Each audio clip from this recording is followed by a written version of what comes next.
I always thought hospital dramas on TV were exaggerated. Little did I know, I was about to live through a story so strange, it would put any TV show to shame. It all started on a cold winter morning in Delhi. I woke up with an excruciating pain in my stomach.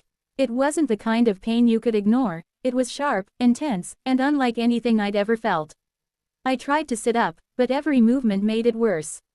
I called out for my dad, but my voice came out as a weak whisper. My dog, Sharu, who's usually lazy and more interested in food than anything else, became my savior. Sensing something was wrong, he pushed my phone off the bedside table with his nose and nudged it toward me. His big brown eyes stared at me as if telling me to hurry. Somehow, I managed to dial for help. Moments later, I was being taken to the hospital, the siren of the ambulance ringing in my ears. I clutched my stomach, tears streaming down my face, wondering what was wrong with me. When I opened my eyes again, I was lying in a hospital bed, my stomach strangely swollen. Panic set in immediately. I touched my stomach, my hands trembling. No, it can't be, I thought. My brain spiraled into wild assumptions. Am I pregnant? The thought horrified me. I tried to think back. There was Kunal, my classmate and my first crush. We had shared a brief kiss during the school carnival, but that was it. Nothing more. No way could this be happening.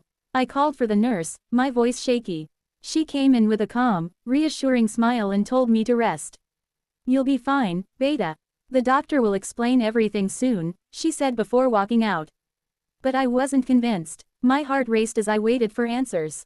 A few hours later, my dad arrived. At first, I felt a wave of relief wash over me.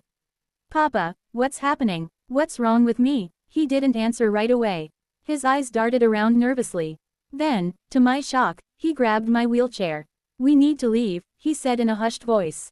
Leave? Why? I asked, confused and scared. We can't stay here, he insisted. They're trying to keep you here forever. Before I could process his words, he pulled the IV out of my arm and started wheeling me out of the room. Papa, stop, what are you doing? I shouted, but he didn't listen. He pushed the wheelchair through the crowded hallway at full speed. I clung to the armrests, too stunned to react. Doctors and nurses stared at us, their expressions a mix of shock and confusion. Security, someone called out behind us. My dad kept going, his grip on the wheelchair tightening. My heart pounded as panic set in. Something was terribly wrong. This wasn't like him at all. My dad was the calmest, most logical person I knew. He never did anything impulsive, let alone something this crazy. And then, everything got even stranger. I saw him, the other version of my dad. He was standing near the elevators, wearing his usual jacket and trucker's cap. He looked just as surprised to see me as I was to see him. Arushi, he called out, rushing toward me. Beta, it's me, I'm your real dad. For a moment, my mind went completely blank. Two dads, how was that even possible? The man pushing my wheelchair froze.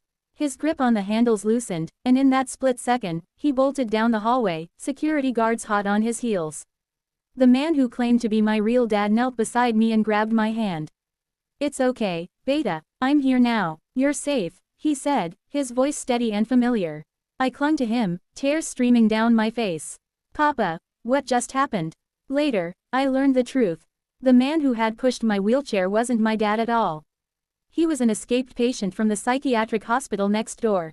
He had somehow slipped into the main hospital and decided to impersonate staff. He looked eerily similar to my dad, which explained why I hadn't realized something was off right away. As for my swollen stomach, it wasn't what I had feared. The doctors explained that it was due to a ruptured intestine. The intense pain and swelling were caused by trapped air and fluid, not pregnancy. I needed emergency surgery to fix it, but thankfully, everything went well. During my recovery, I replayed everything that had happened over and over in my mind. It felt like a nightmare, a surreal mix of fear, confusion, and relief. But through it all, one thing became clear, I was incredibly lucky. When I finally returned home, Sharu was waiting for me at the door, wagging his tail like the hero he was. I knelt down and hugged him tightly. Thank you, Sharu, you saved me, I whispered, promising him all the treats in the world. That night, as I lay in my bed, I couldn't help but think about the man who had pretended to be my dad. Part of me felt sorry for him. I hoped he was getting the help he needed. As for me, I had learned a valuable lesson: life is unpredictable, and sometimes, things can get really weird.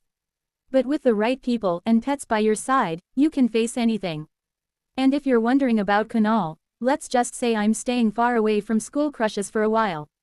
Thanks for watching. Please like, share and follow.